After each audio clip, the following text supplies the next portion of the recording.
That hurt. Injury history of Gio Reyna. Listen, Filippo, your argument, and you can correct me if I'm wrong and fill in the blanks, is that Gio Reyna is injury prone, and thus going to the EPL, which is a very physical league, may like Pulisic, which is kind of my disagreement. One of my disagreements. Almost what I said, a little bit different, but almost. Yeah, until he proves otherwise, is what you said. Yes, until he proves otherwise. Because the thing is, you look there at the history of the past 2 seasons, a lot of muscle injuries. Obviously, the last injury is not his fault. It was a contact injury. That's not injury prone. But what I said was he wasn't playing much for Dortmund. And my question is, when the load goes up, when they haven't playing more minutes, will those muscle injuries come back? I hope not, and I think not. But until proven otherwise, he is technically injury prone. Until proven otherwise, and the Premier League is not ideal for injury prone players.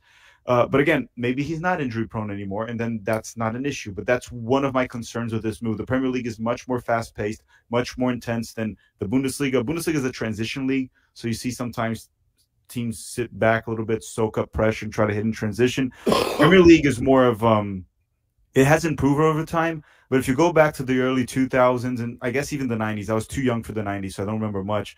But it used to be a lot of kickball. If you remember the Premier League, teams used to love a 4-4-2, one big man, one second striker, and go long and direct. Super fast-paced, super direct. It still has some of that, and it's a very physical league. So it's not an ideal league for an injury-prone player. I mean, that was very similar to what Forest did up until Reyna came in and they got that red card. They were playing a very direct game, very quick and forward-paced direct game. I did want to bring up the definition for prone is likely to or liable to suffer from. And I bring this up because he had one injury besides his broken leg. It's the same one. It's the same injury. He was never fully recovered. Now, of course, we're going solely off of what Dortmund's medical staff was evaluating. And he's healthy. Gio wants to go back on the pitch. Yeah, he's fine. He goes back out there. He re-agitates it. And a lot of these times he's re-agitating it's for one game. And I think the biggest one was the 22 and then the 9. Mind you, I guess 22 plus 10 games of fitness. That seems strange in its own right. But it's not you can't be prone to being injured if it's the same injury. And they're pushing you. He wanted to come back. So this was actually the same muscular strain or problem or injury the whole time. He was just coming back too early and re-injuring the same darn But thing. if you consistently have that same injury, you're injury prone, even if it's the same one. If it's not healing properly or you're not taking care of it properly or it's just something chronically wrong. I mean, we remember Claudio, he was an injury prone player after that knee injury that he had, if I'm not mistaken, was a knee injury. And then you start having a bunch of little muscle injuries. That's another thing that brought to attention of Gio Reyna. Is it going to be like his dad in that sense? But Gio was having muscle problems in multiple occasions, many injuries for a young player. I don't know if it was because he was growing. The Dortmund medical staff definitely sucks because we saw that with Erling Haaland. He was injured a lot with Dortmund, and then he went to Manchester City. He's been, obviously you get injured as a professional player, but the injuries went down quite a bit. Erling has been mostly healthy. But again, I looking at what you're putting right there, to me, that's an injury-prone player until proven otherwise. If he's not injured this season, then he's fine. Look! It's been a year and a half since his last muscle strain. He's not playing though, Brett. He hasn't been playing. Between Dortmund and the United States, he's gotten about 1,800 minutes, which is roughly about half a season. Not a lot of minutes. I'll agree with you on that. But he's been playing, and he hasn't had an issue for over a year and a half. And he's been training for a year. If it's one injury, I don't know if you can say injury prone. I also don't think he's recovery prone. So maybe he's just he doesn't have Weston energy. I agree with you on that. Yeah. It'd be like I blew my knee out playing indoor soccer, and I didn't know I blew my knee out because I even asked people. I hit the ground. It took me like 5 minutes to even army crawl off the pitch. I asked a bunch of people, "Hey, have you blown out your knee? What does it look like?" Oh, it swells up the size of a softball or whatever. Never had that happen. I waited like 3 or 4 weeks. Went back out on the pitch, running around during warm-ups, perfectly fine cutting and everything like that. Blew it out 10 minutes ago. Now, I'm not prone to an injury. I just never let the injury heal. Girl, if you're getting back with your ex-girlfriend every 3 months and you keep having sex with her and then you break up and then you have sex again, you break up, that doesn't make you a slut. You want to go with that one girl, man? It is the same person. You are loyal to that one person, so yeah. Listen, if we were to bring up, let's say, Fabian Johnson's injury report, and it wasn't. If you look at Fabian Johnson's injury report on Transfer Market, it's first of all, it's a mile long, but it's every single different injury. It's not the same injury over and over again. It isn't the same injury that didn't heal. It's all kinds of crazy shit. Like, I mean, from left to right, to me, that's an injury-prone player. Now, I'm taking this to extremes, obviously. Fabian Johnson's one of the most it's right there on absences, Brett. It's covered by the ad. You son of a gun. Stupid ad. I guess they got to get paid, don't they? Now you're looking at a guy who's had every single injury, from muscle tears to muscular problems to Achilles problems to back problems. The guy's all over. That's an injury prone. For me, this was the same injury that Reyna kept re-injuring. And now it's healed. That one injury has healed, and it's done. It should be done now. On top of that, his injury report, if you look, also he obviously has the broken leg. That was another one, but there's a healthy chunk of those quote unquote injuries or flu being illness, being sick. Yeah. So let me ask you one thing: was Pulisic injury prone? Yes. He was. But wait. Pulisic had a terrible muscle tear in that FA Cup final against Arsenal. Terrible one. Wait, was it Arsenal? Yeah, against Arsenal. And did he start getting other injuries? I mean, one of them was a contact injury. How is it different from Reyna's? So I don't really blame the contact injury on any player. El Salvador one was like they hit him. Right. So if someone breaks your leg, that's not on you. All right. Here's his injury report.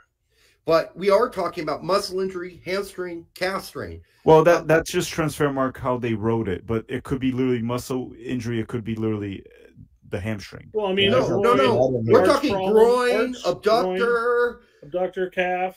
Yeah, calf strain and calf injury, I think, are the same thing. So then, in that sense, I would say no. Yeah, that's ankle. Any coronavirus? I mean, come on, no. How could he get that? Freaking injury prone. Knee problems, thigh problems. You're not calling Tyler Adams injury prone. No. But Tyler, it's like one injury that's keeping him out for so long. It's one injury, yeah. I think that's what that's saying about Gio. Could be. Are we certain that Gio Reyna's injury was always the same one? Because at one point they said based on the Dortmund reports.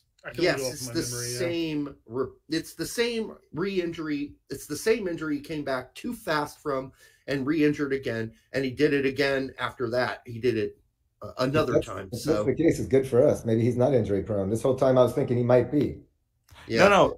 Now look, if you guys are right, that's good for the U.S. men's national team. It means it was just one injury that they didn't treat properly, and it kept coming back.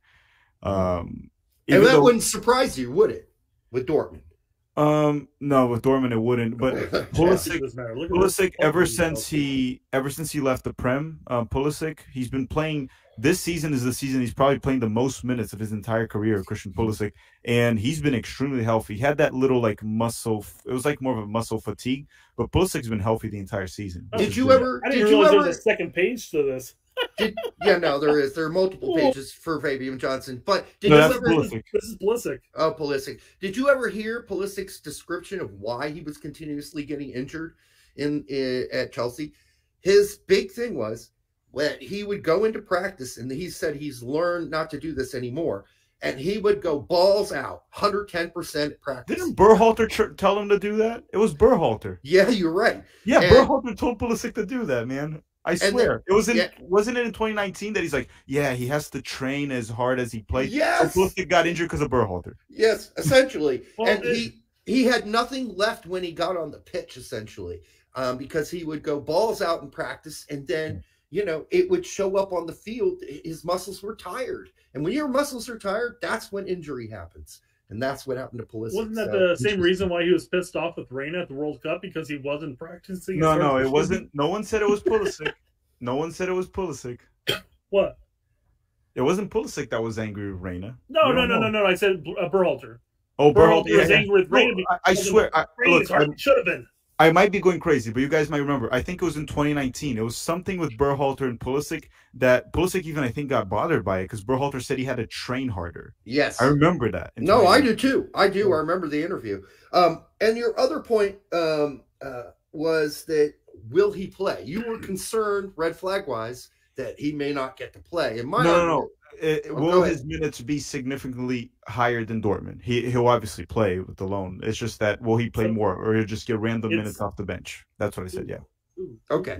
Thanks for clarifying. The game Schizos for $4.99 says, I would have been happier with Gio stay somewhere in Germany or going to Italy. Yeah, I mean, listen.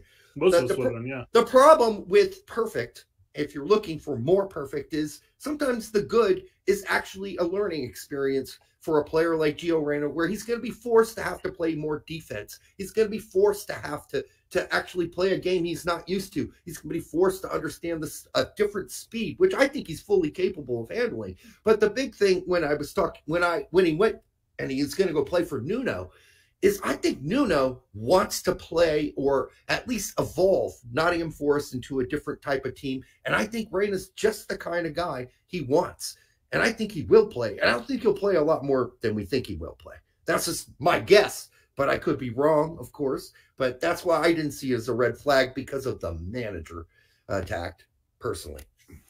The manager also has the same agent as Gio Reyna. So I'm sure there were talks. I'm not saying Jorge Mendes is going to tell Nuno to play him. But it's more like, hey, he's my client. Do you plan on playing him? Otherwise, Dortmund. I'm sure there was some type of conversation. Hudson-Odoi played well last game. I don't know if he's out injured now. He did leave the game injured. The thing is, at least when I watched the game, did he play in the FA Cup or not? He played in the FA Cup. Yes, he came in late in the FA Cup. Yeah. So we'll go into this lineup that's up here right now in a second. We had this is by the way, this is Forest Football TV. He basically took Tactical Manager TV's name and changed it slightly. Mm-hmm. But yeah, he talked about one of our early, or not whether it was last show or the show before, we had played a segment of his where he talked about how Nuno wanted him. Yeah. So and again, we're going solely off of the coincidence that Nuno happens to be on the same agent as Gio now, and then we're hearing from him saying that Nuno really wanted him. It's not really a coincidence. It is, but no, yeah. I'm just saying, is it a coincidence that he's there just because of that, or is no, not just because of that, but definitely there's a connection. I mean, look at the two teams he was rumored to go. It was two of them, Nottingham Forest that has Nuno, he's a Jorge Mendes guy, and then Gerard Gattuso, he's with Marseille. That was the other team that Gio was rumored. He also is represented by Jorge Mendes, because I remember also that Gattuso had issues at Fiorentina because Jorge Mendes was trying to push his players. So that's why Gattuso even got fired from Fiorentina years ago. No, you're right. You're right. It's not. He's there. He's there because they do have the same agent, and that conversation happened. But he's also there because I think Nuno sees him as a player that fits into what he like Nottingham Forest to evolve into, if even 10% or 15%. And we saw that when Reyna came in for the brief 15 whatever minutes it was, like there was more possession when Reyna had it. Now that's a small sample size, so we can't go crazy. Real quick. Yeah, I got a lot of pushback because I made that same comment, and we talked about this last show. But I got a lot of pushback from some people. Small sample size. Well, he didn't touch the ball until the red card occurred. I'm like, well, I called you out on that bullshit. Right, he did touch the ball. That's ridiculous. Yeah, he was actually quite active in that 4 or 5 minutes leading into that red card. I think when you look at this loan, you can't say things like, well, I would have rathered this. Gio probably would have rathered 10 other things. Yeah. But you have to look at it as sitting on the bench at Dortmund or having the opportunity to sit on the bench less in the Premier League. And I think if those are your options, and he's going to go back to Dortmund anyway, I think there's more to gain than to lose from it. Yeah, I guess a little bit of the concern is like the Weston McKennie saga, where what happened at Leeds, and I know a lot of it is Leeds was more dysfunctional than this Nottingham Forest side, despite Forest also struggling. But it did devalue McKennie, and then during the summer, Juventus was not able to find anyone fortunately for McKennie and for all of us, McKennie came back and proved them wrong, and now he's a vital player for Juventus. But during the summer, there was no interest in McKennie, and part of that was because of his time with Leeds.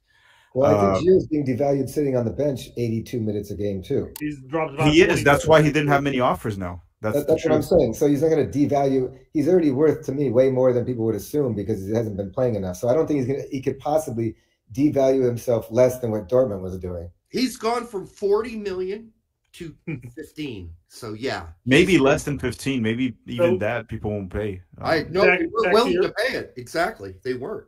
Tack to your point, he went. Weston McKennie went from 21 million at Juventus down to 18 million at Leeds.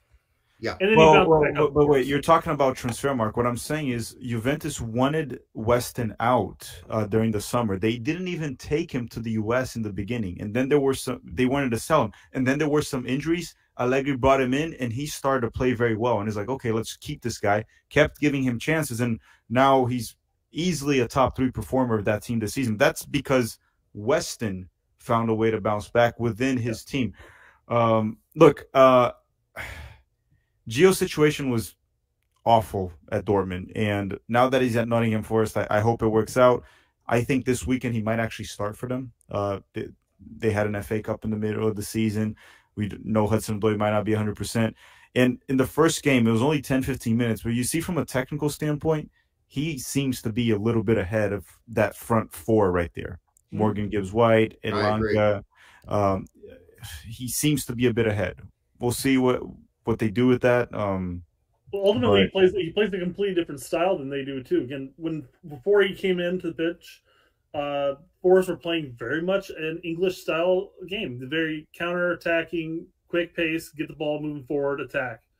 When Gio came in, he's drifting in and out of the center, drifting to the left, passing, combining with players, simple passes, and. But that's because they were playing man up too. They were playing man up, so they had more of the ball. He was doing that in the 5 to 6 minutes before too. Yeah, and the thing with Nottingham Forest too is just, I hope Gio gets goals and assists, like shows what he can do.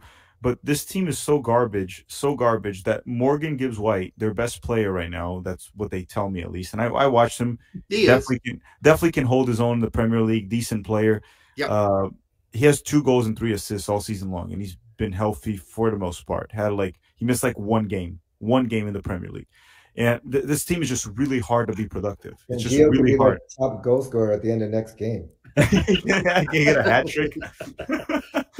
More goals than Morgan Gibbs-White in one game. He could be. Wowaski for $4.99. Thank you, friend. So he's not injury prone. I guess we're talking about Reyna, not perpetual state of injury. He's just in a perpetual state of injury. I don't know how you can say he's in a perpetual state of injury. Well, he was until 2022. He had the flu, he had COVID, and he had the same muscle injury that he re-injured over and over again. But that perpetual means forever.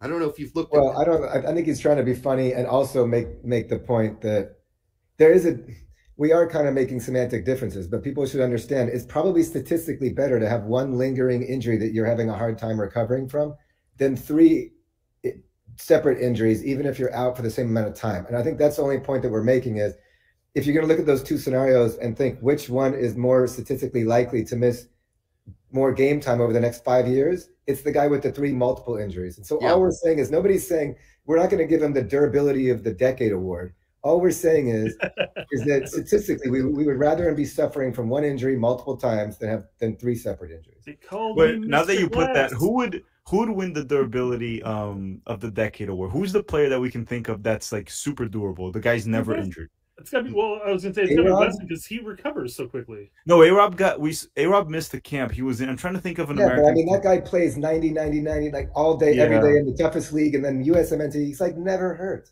Dest is never. Yeah, Dest is never hurt, but he also he is now actually. He's gonna miss this weekend apparently. I know, along with Tillman. No, I think they're resting him because they have the Champions League. Maybe that's it. That's what I think it is. I don't think he's actually injured. I don't think he's injured. Yeah. Who's the most durable then, other than I would say A-Rob and maybe McKennie? Still leaning into Weston. Yeah, still leaning into Weston. Happy. Because he even plays when he's injured too. Yeah, you can't nominate somebody who's not playing 90-99. That's true. Yeah. A-Rob, and also A-Rob is freaking playing with in the Premier League with the intent also up and down the field as a 35-degree weather, like every. Horvath has never been injured. Doesn't play. Again, doesn't play. So okay. Not working with the Pepe thing. I guess in summary, I just say I think that this is going to probably, yes. Will there be some? There'll be some turds to jump over here, but I think Reyna in general is going to be fine. I don't think he's going to get injured, and I'm sure they have the ambulances right there next to the gates just in case it happens. But I think he'll be fine, and he is 6'2". People don't realize, and even the commentators, the English commentators in the game, the last game when he came on, the guy's like, "Wow, I never really knew that he was this big of a boy." Yeah, he's a big boy. He's not going to be Aronson. He's not going to be eating turf all game long. He's not going to be on the floor. He's not just tall. He's bulky. He's a sturdy kid. He's not Musa. He's not Musa, but he's built. I wouldn't want to mess with him. You know, he's not a skinny dude. No. I feel like unless you're taking a cleat to his shin, you're not taking him out. He's taking you out. Mm-hmm. And any 50-50, I think. And now, could he get Stu Holden? Is it possible? Yeah, it could be. That could happen. But that could happen in Scotland. It's probably not going to happen as much in Germany, but it could happen.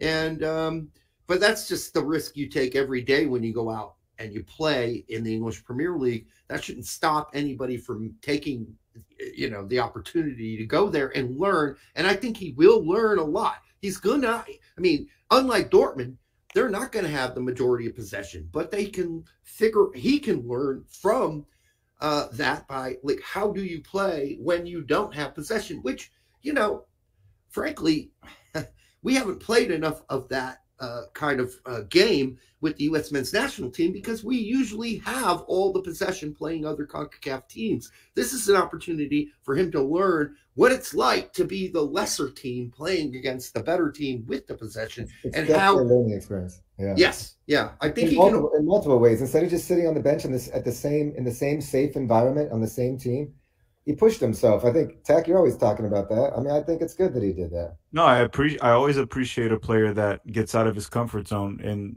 I mean, that I have to praise him because he could just stay with Dortmund and stay on the bench and get his paycheck and wait. But he is pushing to try to get minutes. I'm just rooting for him. That's all right now. Yeah, That's we all are. I hope he starts this weekend. I want to see him get a lot of minutes in the Premier League, see how he behaves in that league. Who do they play? Nottingham Forest actually this weekend. Newcastle. Tomorrow, right? Sorry, no, Saturday at noon, I think, Eastern time. So for Brett, it's like 9 a.m. or so. One thing I would say about Gio, I think we have to give him a couple things. One, I remember last year we were kind of hoping that it would be more like this year where everyone's just kind of dominating and getting a bunch of PT. And I think most of the USMNT right now, we can't be much happier with the way this season is going overall abroad. Gio's like the one guy that we're that's just missing from that. And Balogun could have done better this year. Fair, but at least he's getting some PT and hopefully he'll build his way back. And he scored today. And he missed the penalty after. But he missed in the PK. Yeah, he missed in the PK. He did score good, so he ended his drought. Was it a league game? Nah, it was a PK. No, it was a cup, French cup. It was a cup game. Wait, the goal that he scored was a PK, or was he scored a penalty kick and then he missed on penalty shootouts. Yeah. Oh, that's not really a goal. It's like exactly. Yeah, exactly. For him in this state, I'll take any goal. But the point I was going to make about Gio is, and I wasn't around I wasn't like in the locker room during the World Cup. Whatever happened. Obviously, it was probably not ideal, and there was some whispers about his attitude or whatever it was. But at least the way I see it, and you can feel free to disagree. He's been sitting on the bench. I think he went back to Dortmund thinking, I'm going to get a lot of PT. And he didn't. And he's been sitting on the bench, practicing hard, not saying a word, sucking it up, sucking up his pride, not saying one negative thing, not one report coming out about him being bitter or anything for month after month after month. I think it showed a lot of maturity. Yeah, no, and I agree. He was not part of the crowd that was reported on Bild, Royce and others who had gone to the board and said, we don't want to play for this Terzic guy anymore. He doesn't play Dortmund ball. But he wasn't even a part of that coup. if you will. No, but even in the World Cup, like you said, Brett, we don't know exactly what happened in the World Cup, or maybe you do, Brett. Maybe some people know more than others. But from what we know, Gio was told that, I think even Berhalter said that Gio was told that he was going to play a limited role. I believe that was Berhalter's words. Correct. And Gio was not happy about that, and the dissatisfaction showed in training. Yeah. Of course, there's limits to how much you can be dissatisfied, but at the same time, what was he, like 19 or 20? You're going to overreact. That is the player you want, a player that's going to, that wants to play. That's not comfortable. Like, not happy with that. No, I'm not happy with this role. I want to play. Of course, there's different ways to show that, and you don't want to start to become a problem in the locker room. I don't know quite how bad Gio was in regards to that. But I still don't think that the whole Gio Berhalter saga got worse, not because of Gio specifically, because that was resolved in the World Cup. Apparently he apologized and they were all cool with each other. It was the Berhalter leadership conference and then the Reynas, and then it blew out of proportion after that, obviously. So it wasn't like the whole drama. Gio was actually not really in it. I agree. I'm just saying, whatever reservations USMNT fans had, and look, I'm 46, and I shouldn't date myself, but if I think that I'm one of the best players on the team, I don't know what team I could possibly be the best player on at this point, but let's just say, and the fan base thinks I'm like one of the top players on the team, and then the coach tells me before the World Cup even starts that I'm going to be a limited role, man, I would probably lose my shit too. But forgetting that's not the point I'm making, because I wasn't there. The point I'm making is I think the fan base needs to recognize that I think any allegations of him having attitude problems, unless if other things surface, I think those should be erased. Mm-hmm. Two things. Guys, if you want to catch up on all the GeoGate controversy, Derek and I had a quality couple segments on our channel. But two, Filippo, I like how when Brett was like, I don't know what team I'd start for, and you and I both went with our local MLS club. I'm recruiting, Brett, if you want to play. We hope you enjoyed that clip. Make sure you like and subscribe to the Straight Red Card. That hurt.